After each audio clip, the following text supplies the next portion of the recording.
Hi student, आप सब कैसे हैं। मैं आशा करता हूँ कि आप सब लोग बहुत अच्छे से होंगे। मैं प्रदीप यादव जीजे ऑनलाइन स्टडी में आप सभी का तहे दिल से हार्दिक स्वागत, वंदन एवं अभिनंदन करता हूँ। जैसा कि मैंने आप सबको पिछली क्लास में यह बताया था कि वैद्युत क्षेत्र क्या होता है एवं वैद्युत क्षेत्र की तीव्रता क्या होती है, तो आज हम आप जानेंगे कि वैद्युत द्विध्रुव क्या है एवं वैद्युत द्विध्रुव का आघूर्ण क्या है। तो चलिए जानते हैं। सबसे पहले वैद्युत द्विध्रुव एक ऐसा निकाय जिनमें दो बराबर परंतु विपरीत प्रकृति के बिंदु आवेश एक दूसरे से बहुत न्यूनतम दूरी पर स्थित हों, तो ऐसे निकाय को ही हम वैद्युत द्विध्रुव कहते हैं। एक बार पुनः ध्यान दीजिए। एक ऐसा निकाय जिनमें दो बराबर परंतु विपरीत प्रकृति के बिंदु आवेश एक दूसरे से बहुत कम अर्थात 2l दूरी पर स्थित हो, तो ऐसे निकाय को ही हम वैद्युत द्विध्रुव कहते हैं। तो चलिए अब इसके बाद जानते हैं वैद्युत द्विध्रुव का आघूर्ण किसे कहते हैं। तो ध्यान दीजिएगा, सेम वही होगा। दोनों बिंदु आवेशों में से कोई एक आवेश एवं दोनों के बीच की दूरी के गुणनफल को ही हम वैद्युत द्विध्रुव का आघूर्ण कहते हैं। इसे P से प्रदर्शित करते हैं जो कि एक सदिश राशि है, ठीक। तथा वैद्युत द्विध्रुव की आघूर्ण की जो दिशा होती है वह -q से +q की ओर मानी जाती है। तो चलिए अब देखते हैं कि वैद्युत द्विध्रुव आघूर्ण का मात्रक क्या होता है। तो मिला क्या है, P बराबर 2ql, मतलब दोनों में से एक आवेश q तथा दोनों के बीच की दूरी 2l के गुणन को ही हमने क्या माना कि वैद्युत द्विध्रुव का आघूर्ण। तो ध्यान दीजिएगा, यहाँ पर q क्या है, q है आवेश का मात्रक कूलम इंटू यल मीन्स लंबाई का मात्रक होता है मीटर। तो ठीक, वैद्युत द्विध्रुव का मीन्स आघूर्ण का मात्रक कूलम इंटू मीटर होता है। अब बात आई कि इसका विमीय सूत्र, तो विमीय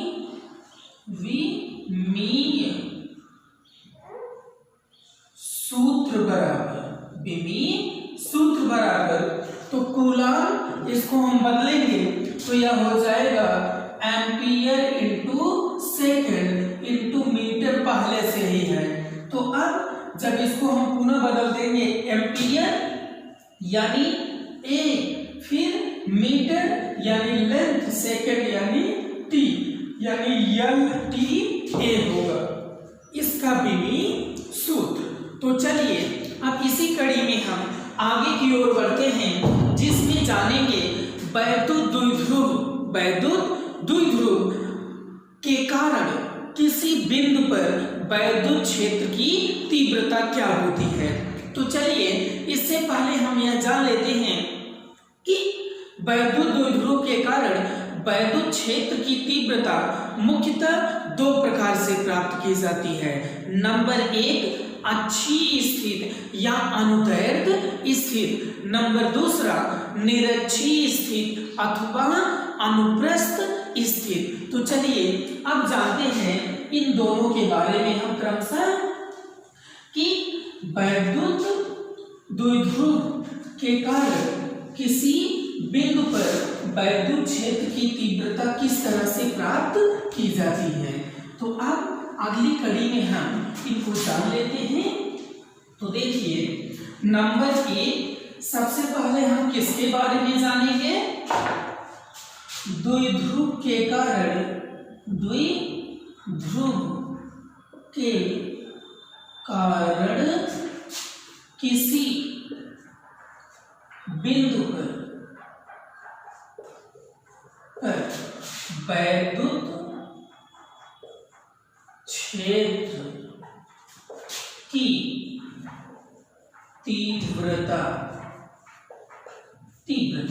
तो चलिए अब देखते हैं कि सामान्य सी अवस्थाओं में द्विध्रुव की तीव्रता किस तरह से हम ज्ञात करेंगे।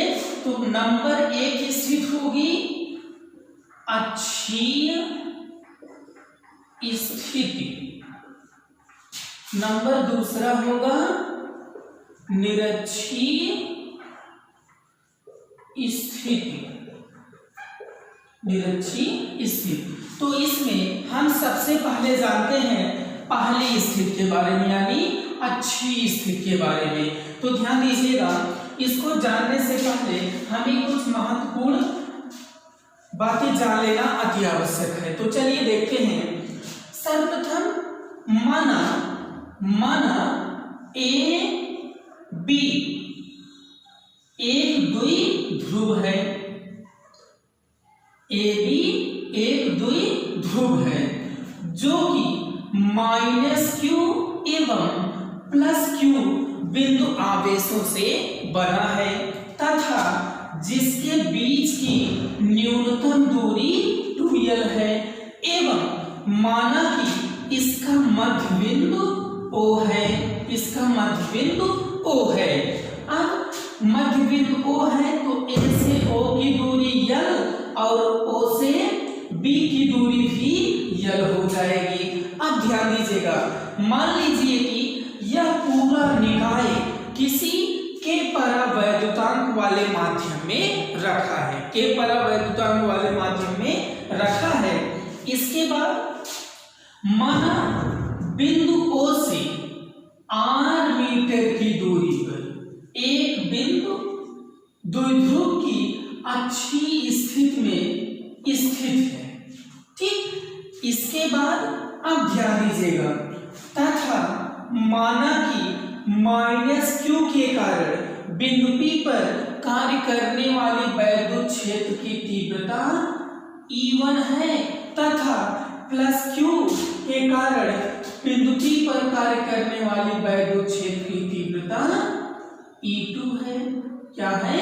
E2 है।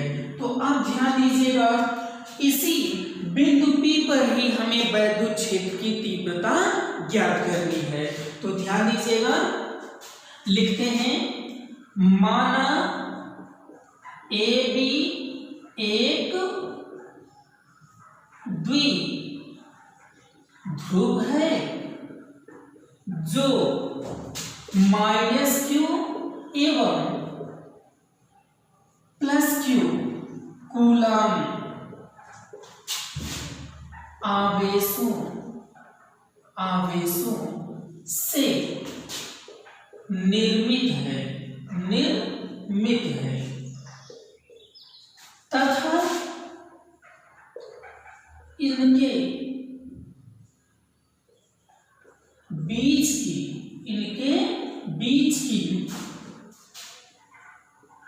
की न्यूनतम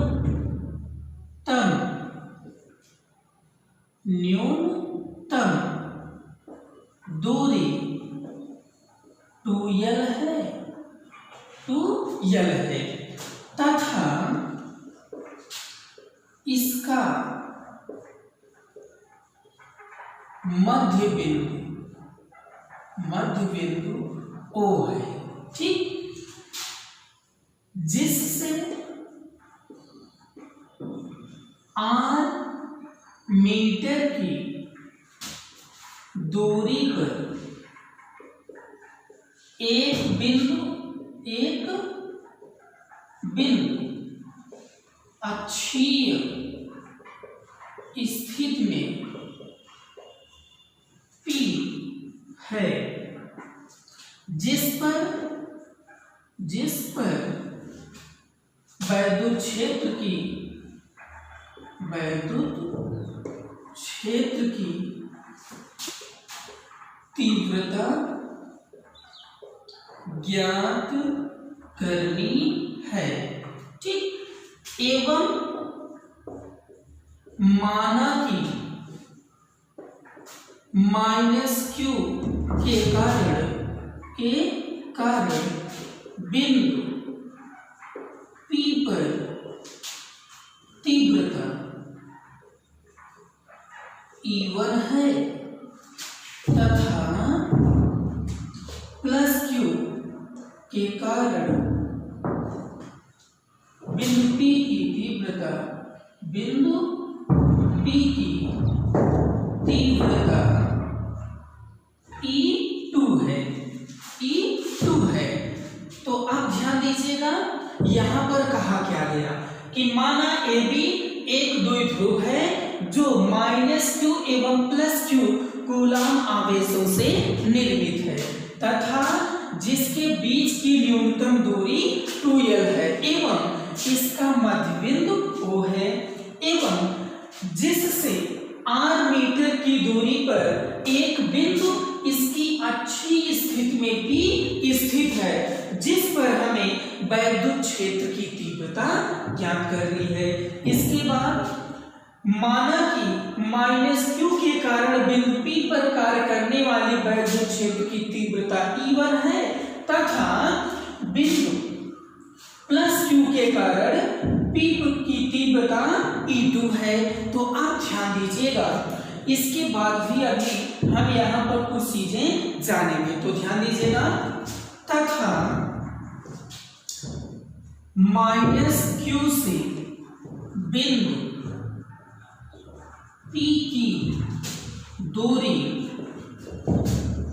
अब ध्यान दीजिए, -q से P की दूरी, तो क्या कहा गया कि O से P की दूरी कितनी है, स्मॉल r है, तो कहा क्या जा रहा है -q से P, तो देखो O से -q के बीच l, तो O से P की दूरी r, तो अगर r में l को जोड़ देंगे तो यहां से यहां तक की दूरी मिल जाएगी, मतलब -q से बिंदु P की दूरी क्या हो जाएगी r + l एवं +q से P की दूरी, तो अब ध्यान दीजिए क्या हो जाएगा, यहां से यहां तक का रहा है, मतलब यहां से यहां तक टोटल r है और O से B तक, मतलब O से Q जो दिया है इसकी l है, तो अगर r में से l को घटा दें तो Q से मतलब +q से P की दूरी ज्ञात हो जाएगी, तो होगा r - l। ठीक, कोई समस्या? तो अब ध्यान दीजिएगा, यहां पर थोड़ा सा ऊपर मिटाना पड़ेगा, जिसको नोट करना हो वो स्क्रीनशॉट लेकर के नोट कर सकते हैं, यहां तक कोई समस्या नहीं होनी चाहिए। तो चलिए अब हम आगे की ओर बढ़ते हैं, देखते हैं तीव्रताएं किस तरह से प्राप्त होंगी। तो अभी हमने आपको बताया कि बिंदु P पर दो तीव्रताएं काम कर रही हैं, एक E1 और दूसरा E2। तो एक बात यहाँ पर यह भी ध्यान दीजिए कि E1 जो है वह प्लस की ओर काम कर रही है, मतलब धनात्मक दिशा में दाहिनी तरफ जा रही है, और दूसरी ठीक E2 बाईं तरफ आ रही है, मतलब इसका मान धनात्मक और इसका मान क्या होगा, ऋणात्मक हो जाएगा। तो अब ध्यान दीजिए, इसके पहले हमने आपको बताया तीव्रता E बराबर 1/4πε0 × k × q1 × q2/r² होता है, ठीक है। तो किंतु यहाँ पर हम q1 q2 माने नहीं है, केवल -q और +q रखे हैं। तो आप ध्यान दीजिएगा, -q के कारण बिंदु P पर कार्य करने वाली वैद्युत क्षेत्र की तीव्रता, तो यहाँ पर E1 बराबर होगा क्या कि 1/4πε0 × k × q/r - l²। ठीक, इसके बाद अब पुनः +q के कारण बिंदु P पर कार्य करने वाली वैद्युत क्षेत्र की तीव्रता, तो यहां पर ध्यान दीजिएगा क्या मिलेगा, E2 बराबर 1/4πε0 अपॉन आर प्लस यल का होल स्क्वायर। ठीक, एवं अब ध्यान दीजिएगा, तब बिंदु P पर कार्य करने वाले परिणामी तीव्रता, तो ध्यान दीजिएगा, परिणामी तीव्रता को हम प्रदर्शित करेंगे E से। तो E बराबर होगा क्या, E1 प्लस E2। किंतु ध्यान दीजिएगा यहाँ पर कि दिशाएं दोनों की भिन्न भिन्न है, यानी परिणामी तीव्रता होगी E1 माइनस E2। ठीक, तो अब ध्यान दीजिएगा, E बराबर E1 माइनस E2, तो E1 के स्थान पर क्या रखेंगे हम, 1/4 पाई एप्सिलॉन 0 के into Q upon R minus L का whole square minus 1/4 pi epsilon 0 के into Q upon R plus L का होल स्क्वायर। अब ध्यान दीजिए, इन दोनों समीकरणों में क्या कॉमन दिख रहा है, Q अपान 4 पाई एप्सिलॉन 0 इसमें भी है, इसमें भी कॉमन ले लीजिए। तो E बराबर Q अपान 4 पाई एप्सिलॉन 0 के, तो बचा क्या, 1/r माइनस L का square minus 1/r plus L का स्क्वायर। तो अब ध्यान दीजिए, इसको अभी हम आगे हल करते हैं, तो मिलेगा क्या, E बराबर, बहुत ध्यान से देखिएगा, E बराबर Q upon 4 pi epsilon 0 into के। अब यहाँ पर इन दोनों का एलसीएम ले लेते हैं, क्या ले लेते हैं, एलसीएम। तो होगा क्या, r माइनस L का square into R plus L का स्क्वायर। तो इसका गुणा इसके साथ, इसका गुणा इसके साथ, यानी r प्लस L का whole square minus r minus L का स्क्वायर। तो चलिए अब हम यहां पर देखते हैं, थोड़ा सा बहुत ध्यान से देखिएगा यहां पर। तो अब E बराबर, यहां देखिएगा Q अपान 4 पाई एप्सिलॉन 0 ऐसे ही रहेगा, Q upon 4 pi epsilon 0 into के। अब बात आई इनकी, तो R प्लस L स्क्वायर, यानी यह किस फार्मूले का है, A plus B whole square. तो इसको हम लिख सकते हैं R square plus L square plus 2RL। इसके बाद यहाँ पर माइनस है, यहाँ R माइनस L स्क्वायर मतलब A minus B whole square. तो क्या सूत्र होता है, A square plus B square minus 2AB ना। तो यहाँ पर होगा क्या, पहले माइनस है तो अंदर जहाँ माइनस आता वहां प्लस आ जाए, जहाँ प्लस आता वहां माइनस। तो मतलब minus R square minus L square plus 2RL। ठीक, अब पूरे का बटा क्या मिलेगा, यहाँ पर ध्यान दीजिएगा, यहाँ पर मिला है R minus L square R plus L square. तो हम जानते हैं कि R minus L R plus L अगर एक कोष्टक में रहे तो इसको लिख सकते हैं R square minus L square. Formula बनेगा किसके रूप में, A square minus B square के रूप में। तो यहाँ पर स्क्वायर लगा है, यहाँ पर स्क्वायर लगा है, तो यहाँ भी स्क्वायर लगा देंगे। तो मिलेगा क्या, R square minus L square का होल स्क्वायर। कोई समस्या, तो आगे बढ़ते हैं। R स्क्वायर कट गया, चूंकि यहाँ प्लस यहाँ minus, L square minus L square cut गया, तो बचा क्या, अब ध्यान दीजिएगा, यहाँ पर बचा E बराबर Q अपान 4 पाई एप्सिलॉन 0 के इंटू 2RL यानी 4RL अपान, अब ध्यान दीजिएगा यहाँ पर क्या बचेगा, इसको भी तोड़ देते हैं A plus B whole square सूत्र के रूप में। ठीक, चूंकि यहाँ माइनस है तो minus B whole square.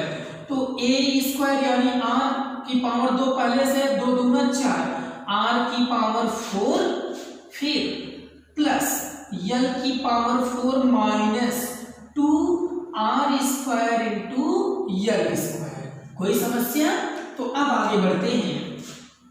E बराबर, इसको आप पुनः विभाजित कर देते हैं, 1/4 पाई एप्सिलॉन 0 इंटू के इंटू, इसको लिख सकते हैं 2 इंटू 2 Q, ठीक, L R अपान यहाँ पर रख सकते हैं r की पावर 4 l की power 4 minus 2r square into l square.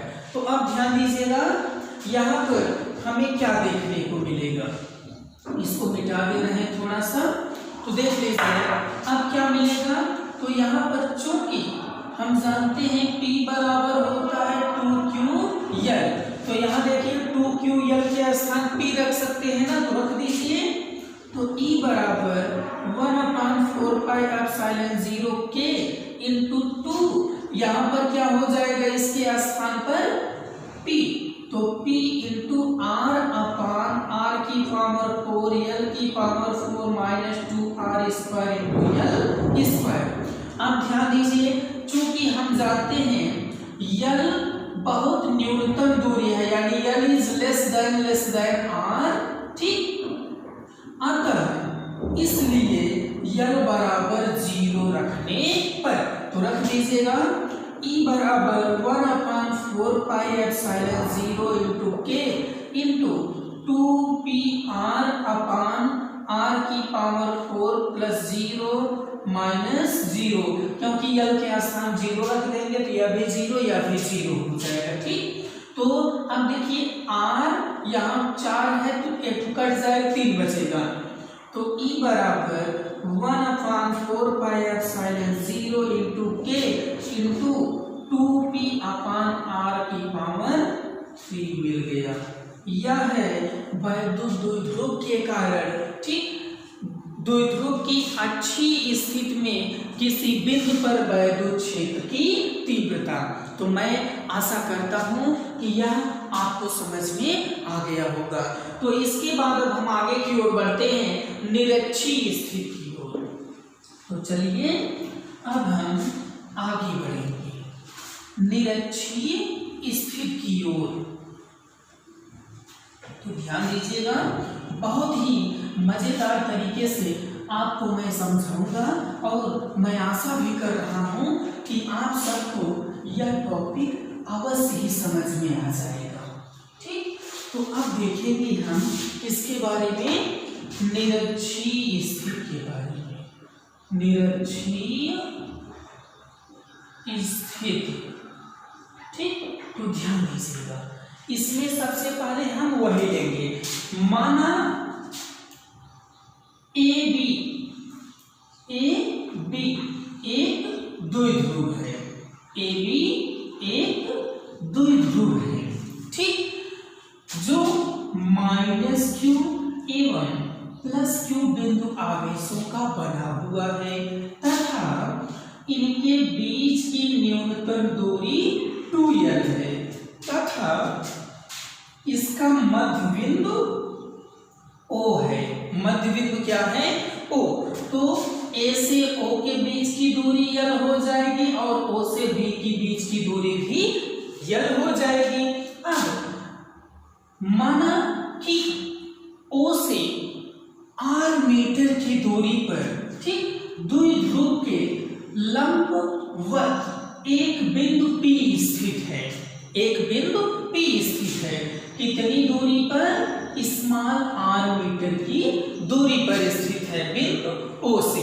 अब ध्यान दीजिएगा, इसी बिंदु P पर हमें वैद्युत क्षेत्र की तीव्रता ज्ञात करनी है। तो ध्यान दीजिएगा, माना कि +Q के कारण यहाँ पर कार्य करने वाली वैद्युत क्षेत्र की तीव्रता, ठीक, एवं -Q के कारण कार्य करने वाली या लगने वाली वैद्युत क्षेत्र की तीव्रता E1 तथा क्या है E2। तो यहाँ पर मान लेते हैं E1, यहाँ पर मान लेते हैं E2, और यह जो प्रदर्शित करेगी वह परिणामी तीव्रता E को प्रदर्शित करेगी। किसको? परिणामी तीव्रता E को। तो चलिए अब हम आगे की ओर बढ़ते हैं। यहाँ पर हम ध्यान से यह देखेंगे कि यहाँ प्लस Q से P की दूरी क्या होगी एवं माइनस Q से P की दूरी क्या होगी। तो ध्यान दीजिएगा, यह L है और यह R है। तो यहाँ ध्यान दीजिए, यह लंबवत है यानी 90 अंश का कोण यहाँ पर बन रहा है और 90 अंश का कोण यहाँ पर बन रहा है। तो अब ध्यान दीजिएगा, अब हमें यहाँ से O से P की दूरी मतलब B से P की दूरी निकालना है। तो सामान्य सी अवस्था में निकलेगा नहीं, किंतु पाइथागोरस की प्रमेय से निकलेगा। तो ये देखिए इस तरह से कुछ स्ट्रक्चर बना, ये P है, ये O है और ये क्या है, B है। तो इतना L है और इतना क्या है, R है। तो अब हमें कर्ण निकालना है, मतलब आधार लंब दिया है, कर्ण निकालना है। तो PB का स्क्वायर बराबर OP का स्क्वायर धन OB का स्क्वायर हो जाएगा। ठीक, तो ध्यान दीजिए, PB का स्क्वायर बराबर OP मतलब R का स्क्वायर प्लस OB स्क्वायर मतलब L का होल स्क्वायर।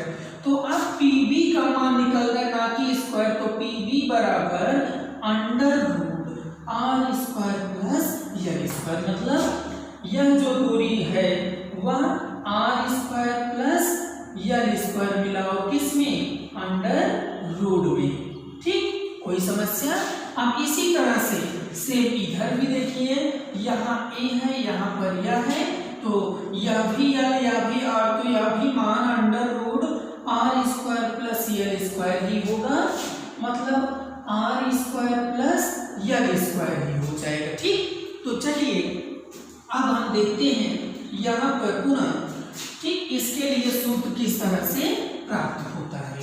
तो अभी जो हमने बताया है सब कुछ पहले की तरह लिख लेना है। एक बार पुनः सुनिए, माना AB एक द्विध्रुव आघूर्ण है जो -Q एवं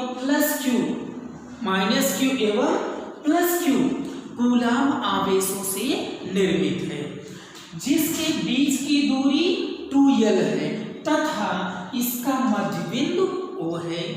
ठीक, और माना कि मध्य बिंदु O से लंबवत दिशा में R मीटर की दूरी पर बिंदु P स्थित है, जिस पर हमें वैद्युत क्षेत्र की तीव्रता ज्ञात करनी है एवं -Q तथा +Q आवेशों के कारण बिंदु P पर कार्य करने वाली वैद्युत क्षेत्र की तीव्रताएं क्रमशः E1 तथा E2 हैं। तो अब ध्यान दीजिएगा, तो अब इसके बाद -Q एवं +Q के कारण बिंदु P पर कार्य करने वाली तीव्रताओं को हम लिखते हैं, अर्थात E1 बराबर 1/4 पाई एप्सिलॉन 0 इंटू K, ठीक, into Q upon under root R square plus L square का होल स्क्वायर। इसी में थोड़ा सा और जान लेते हैं हम, ठीक, कि सामान्य सी अवस्थाओं में यह यहाँ पर भी थीटा कोण बना रहा है, यहाँ पर भी बना रहा है। ठीक, तो अब बात किससे हो रही है, आधार और कर्ण की तुलना की जा रही है। किसकी, आधार और कर्ण की तुलना। ऐसा क्यों किया जा रहा है, चूंकि यह जो बिंदु P है वह इस अक्ष के अभिलंबवत स्थित है, अर्थात अगर देखा जाए तो इसकी जो परिणामी तीव्रता होगी वह इस अक्ष के समांतर है, मतलब दोनों एक दूसरे के समांतर रेखाओं को प्रदर्शित कर रही हैं। अतः इसलिए यहाँ पर इनकी तीव्रताओं को हम थीटा के पदों में निकालेंगे। मीन्स E1 बराबर 1/4 पाई एप्सिलॉन 0 इंटू Q मतलब K into Q upon under root R square plus L square का whole square into cos theta. कोई समस्या, फिर ध्यान दीजिएगा, E2 बराबर 1/4 pi epsilon 0 K into Q upon under root R square L square का whole square into cos theta.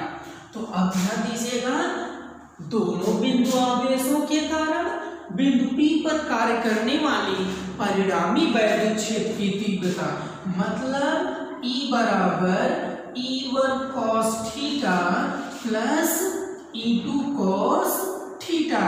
चाहते तो आप लोग यहाँ cos थीटा ना रख करके जब परिणामी तीव्रता ज्ञात करते तभी रखते हैं, ठीक है ना। अगर यहीं से रख देते हैं तो आपको ज्यादा कंफ्यूजन नहीं होगी, तब केवल यहाँ पर E1 प्लस E2 हम रखेंगे, ठीक है ना। तो चलिए आप देखते हैं E1 प्लस E2 बराबर मिलेगा क्या। E बराबर E1 का मान 1/4 pi epsilon 0 K into Q upon under root R square plus L square का whole square plus 1/4 pi epsilon 0 K into Q upon under root R square plus L square का whole square. अब देखिए वैसे तो सब common दिख रहे हैं, सॉरी यहाँ पर हमने cos थीटा को नहीं रखा तो ये गलत हो जाएगा ना। तो रख दीजिए cos theta plus 1/4 pi epsilon 0 K into Q upon under root R square plus L square का whole square into cos theta. ठीक, तो देखिए यहाँ पर सब कॉमन दिख रहे हैं ना, किंतु हम कॉमन लेंगे क्या कि केवल और केवल, ठीक, Q upon 4 pi epsilon 0 K upon under root R square plus L square whole square, मतलब या इतना पोर्शन यहाँ से कॉमन या यहाँ से कॉमन, चूंकि दोनों कॉमन ही है मतलब दोनों में मिल रहा है। E बराबर 1/4 pi epsilon 0 K into Q upon under root R square plus L square का होल स्क्वायर कॉमन ले लेते हैं। इसमें से बचा क्या, यहाँ पर बचा cos थीटा, यहाँ पर बचा प्लस cos थीटा। तो कोई समस्या, तो आप देखिए E बराबर 1/4 pi epsilon 0 K into Q upon under root का अगर होल स्क्वायर होता है तो स्क्वायर हटाएंगे तो अंडर रूट गायब हो जाएगा, तो इसको लिख सकते हैं R square plus L square. ठीक, अब इसको लिखेंगे 2 cos थीटा, मतलब cos थीटा यानी 2 cos थीटा। तो चलिए अब थोड़ा सा हम आगे की ओर बढ़ते हैं। तो यहाँ पर ध्यान दीजिएगा, यहाँ पर मिलेगा क्या, E बराबर 1/4 पाई एप्सिलॉन 0 K इंटू, यहाँ देखिएगा मिला Q अपान इतना, तो इसको रखो Q upon R square plus L square. ठीक, अब यहाँ पर मिला 2 cos थीटा, तो अब थोड़ा सा जान लीजिएगा, cos थीटा बराबर होगा इसमें, ठीक, आधार बटे कर्ण। आधार क्या है, OB रख सकते हैं या OA, तो चलिए हम दोनों रखते हैं। cos थीटा बराबर OB बटे BP बराबर होगा किसके, OA बटे किसके, AP के, तो रख दीजिएगा।